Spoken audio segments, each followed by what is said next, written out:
Hello and welcome to LOLC Securities Weekly Market Roundup. I am Negara Vijayamana and together with Tharindu Amarasekara, we are bringing to you the sound of profitability. The Cabinet of Ministers gave the green light for the Gazette notification publication of the Economic Transformation Bill. This bill is expected to be driving many reforms needed for the transformation of the Sri Lankan economy. A critical aspect of the bill is the immediate repeal of the Sri Lanka Board of Investments Act No. 4 of 1978. This restructuring will split the BOI into two entities, one managing investment zones and the other handling external investment projects.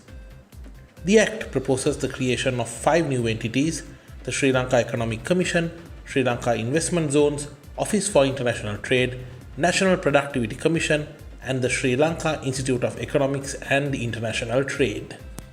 The Colombo stock market last Thursday saw the single-day highest net foreign buying thanks to the strategic deals on Ambion Capital PLC, even though the local investor sentiments were mixed. The Colombo Stock Exchange turnover was at 3.2 billion rupees, involving 152.2 million shares. The market turnover was driven by off-board transactions, which accounted for 42%, led by Ambion Capital worth 912 million rupees and John Keel's Holdings worth 284 million rupees.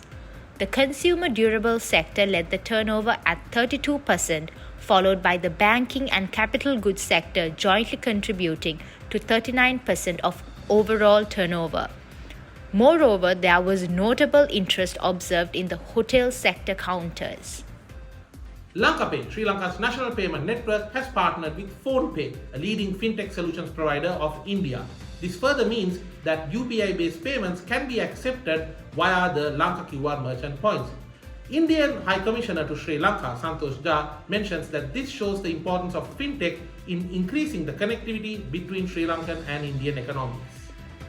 Users can simply scan Lanka QR code to make secure and quick payments without carrying cash or calculating currency conversions. These transactions are facilitated by the Unified Payment Interface UPI and LankaPay National Payment Network. This alliance is facilitated through LankaPay's partnership with NPCI International Payments Limited. And now it's time for corporate highlights. Popular Sri Lankan digital platform PickMe has crossed borders and entered Nepal as Jum. Nepal is a market where 78% of the registered vehicles are motorbikes, and one of the initial investors of PickMe, IFC, International Finance Corporation, hails this new move by PickMe.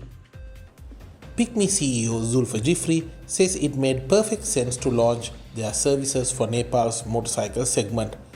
Jum will initially be launched in the Kathmandu Valley, which is said to be home to 40% of the 2.5 million registered motorbikes in Nepal. This is a tech collaboration between PickMe and the largest fintech service provider in Nepal, F1 Soft.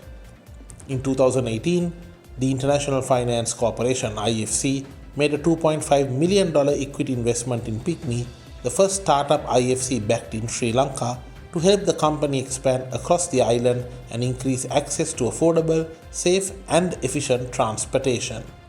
Sri Lanka's multinational textile manufacturer TJ Lanka is having a positive outlook towards the rest of the year, where the fourth quarter profits has been boosted by more than 260% as they record a 549.1 million rupee net profit for the 3 months ending 31st March 2024.